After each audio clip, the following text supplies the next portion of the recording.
Plato's Republic, Rousseau's Emile and Dewey's Democracy in Education. There's a strong case to be made, as Dennis Hayes has, that these are the only books on education that teachers need to read. But if I was about to enter the classroom as a teacher for the first time or was looking to improve my practice, I would probably want to read something with more practical advice on what I should be doing and, more importantly, on what I shouldn't.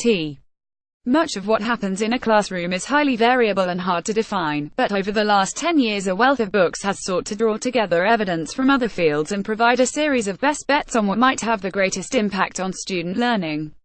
Here are just a few of them. Why Don't Students Like School by Daniel Willingham. Understanding is Remembering in Disguise. In this eminently readable book, Willingham takes findings from cognitive science and applies them to the classroom in a straightforward and practical way.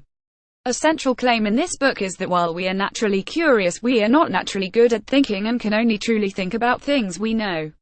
It also contains one of the best lines ever to feature in a book on education: memory is the residue of thought.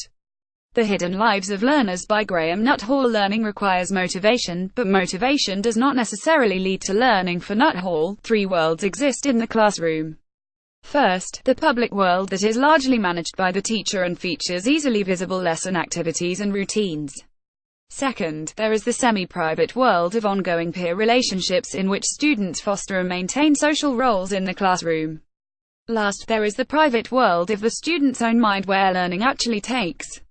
This book peels back the layers of those worlds and reveals many surprising findings. Trivium 21C by Martin Robinson. In a true democracy, all citizens share responsibility for their community as a general model of what should happen in schools. This book has it all. Drawing on the classical triumvirate of grammar knowledge, dialectic questioning and debate and rhetoric expression, Robinson offers a model of education he wishes to see for his daughter and that seeks to draw on the past to anticipate an uncertain future. Embedded Formative Assessment by Dylan William. The first fundamental principle of effective classroom feedback is that feedback should be more work for the recipient than the donor. Formative assessment is probably the most influential idea in schools today, and possibly the most misunderstood.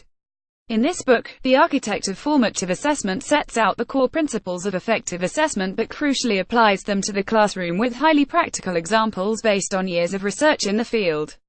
7 Myths About Education by Daisy Christodoulou. If you only teach pupils using the knowledge they bring to the classroom, then you will reproduce educational inequalities. In this brief but explosive book, Christodoulou challenges several orthodoxies in education, such as prioritizing skills over knowledge, the claim that teachable instruction is passive, and why you can't just look it up on Google.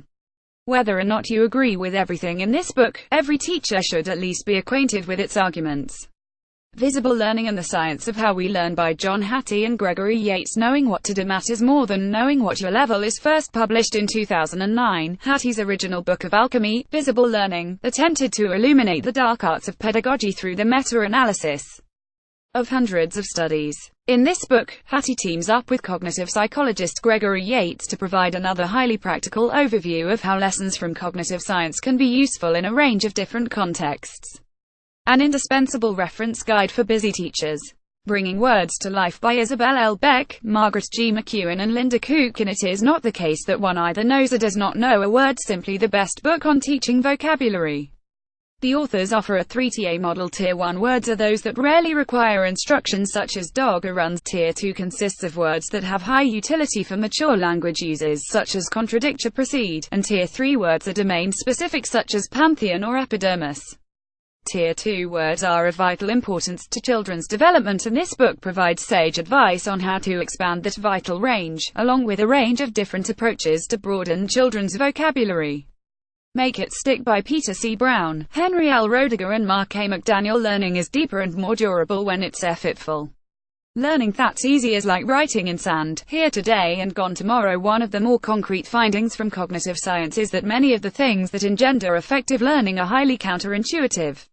For example, many students will reread and highlight material leading up to a test, something which the authors of this book show is little more than coloring in. Far more effective are practices such as interleaving, spaced learning and retrieval practice, which are expertly outlined in this easily accessible book. Urban Myths About Learning and Education by Pedro de Bruaker, Paul A. Kirchner and Caspar D. Hulshoff. It is our prior knowledge and experience that determines how we see the world. Do students really have different learning styles? Do they actually learn better if they discover things for themselves? Do we only use 10% of our brains? Do we need to know facts in an age of Google? If you've ever asked questions like these, then this book is for you.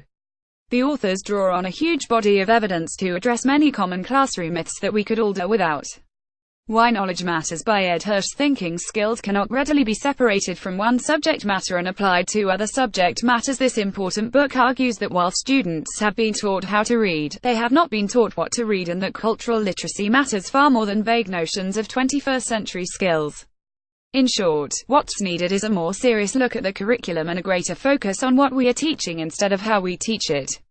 Carl Hendrick is an English teacher, head of research and the author of What Does This Look Like in the Classroom? He tweets at @Z_Hendrick.